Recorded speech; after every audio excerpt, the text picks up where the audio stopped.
The plan is to go about an hour to an hour and a half all together, and then half hour to 45 minutes thinking about your own curriculum, and then sharing out some ideas you have how you can tie into the project in your curriculum. And so we can cut longer discussions down and make decisions. I think we'll all feel better leaving with deciding the big theme, what our driving question is, the academic performance outcome, and leadership skills. Yana and Tony have been doing a lot of thinking about the theme. I thought maybe you guys could take it from here and share what we've been thinking about and what you're thinking about personally. One of the projects we were thinking about doing was this Watershed project. And my concept right now from a science point of view is a two-pronged approach. One is looking at using our watershed, the small watershed that runs through the Indian Valley campus and its environs running all the way down to the marsh, and using that as a platform for discussing environmental issues. Possibly the product of this is the state of the watershed, and it's also used as a baseline for future projects to be able to go back and examine it again and see how it's doing. So basically kids are identifying issues in the watershed or components of the watershed, and we're really tracking them over time, not just for one quarter. We realize that here we are in a beautiful setting with a natural watershed that doesn't require us to take kids out and get in cars and figure out transportation to go to a watershed area. So we looked at that and said, well, let's use what's the state of our watershed? Do we do a theme of water, watersheds and their systems? And does that give us big enough deal, or is it more around environmental impacts of humans and their development? Environmental impacts, I think, is just too general and too broad and too big, and I don't think we can do any kind of decent job adopting that as our theme. The other thing is that because a watershed represents a system, a fundamental kind of attribute of it that you have to lay down and focus on is the fact that all parts of a watershed are interconnected. And so in that sense, it supports other themes. Well, it's interesting, I'm thinking about, because we're starting the second quarter off also with the Challenge Day, which is about building community and paying attention to our interconnectedness as a school. So the watershed becomes a metaphor. Are we forcing them into, I've learned that through the study of watersheds, that systems are interconnected. Well, see, I'd rather the word interconnected was not in there. Yeah, it's very What about systems? Yeah. What can we learn from the study of watersheds?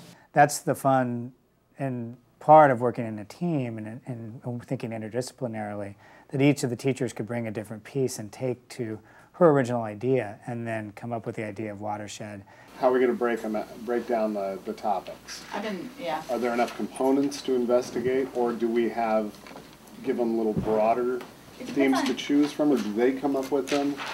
It's also powerful if they're grouped together with people that have a common interest. So you say, here's a list of environmental issues or areas on the watershed. What are your top 3?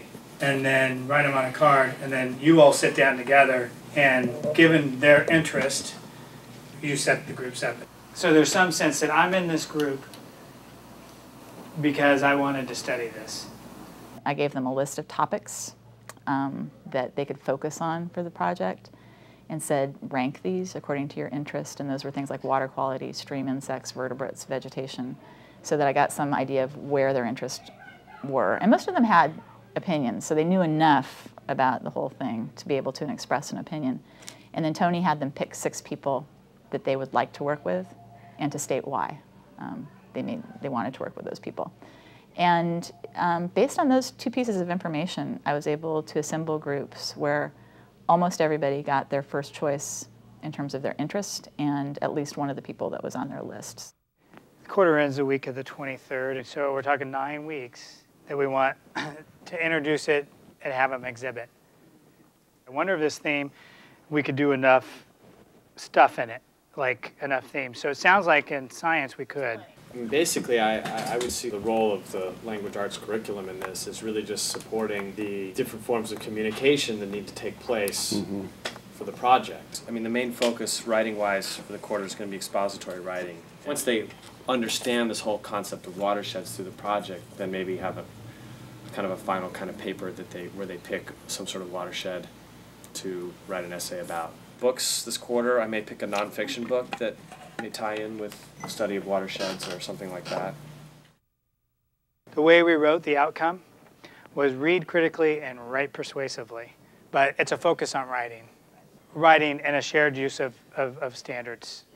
And then the other, I thought, since it would just kind of relate to that, but we could choose something different, was the area of communication with clarity and precision. So you would be saying all along, the leadership skill that I'm going to give you feedback on in the third quarter is going to be communication. And so I'm going to be using this rubric in the evidence you produce, either in your dialogues or whatever. I'm going to use that to assess you on your report card. I'm going to teach curriculum, integrated science curriculum that is relevant to what they're doing in the project, and make sure that I'm incorporating a lot of the standards into that. So we'll talk about pH. What is pH? What does it mean? You know, what is it really about? And that's a chemistry topic. And I will hold them accountable, all of them accountable, for knowing that. So that will accomplish meeting a standard as well as helping them understand what they're measuring. Because, you know, they're going to take pH probes. We have these nifty vernier probes, and they fit into the palms, and we're going to go out there and get nice graphs and all that. But that, to me, doesn't mean anything unless they actually understand why pH is important and what it is. What does pH even stand for? Shouldn't our audience be, I don't know if there's some sort of, I don't know who's in charge of the watershed. Is there some sort of, nobody? No, There's there no are committee people- or environmental people- group around that we could present to? There's environmental groups around. Bob had mentioned maybe the There's the Bay Institute, which is right here in Hamilton, and Fish and Game, who are working to do the Hamilton watershed. I mean, how great if it would There's it be a- if we shared our findings with them? We did some really good work early on in public speaking, but they haven't had an opportunity to really have to stand in front of a bunch of adults and defend their work. The experts will play a couple different roles. They'll participate with kids in the field work. So we have some environmental consultants coming in that will actually go out with the students when they go to do their initial data collection. We think that's really important for kids to have an authentic audience for their work. It raises the stakes. Their investment is much higher, and they find that their work is really valued. We don't have everything ready, but you're never going to have everything ready. So it's just, you know, pushing on the teachers. You just got to go. You got to make this happen. And there's a lot of good stuff that's ready, and the other stuff will fit in as we go along. But conceptually, they have it enough that they're going to be able to share that with the kids, and they have a rubric for the presentation and a calendar of how it's going to map out.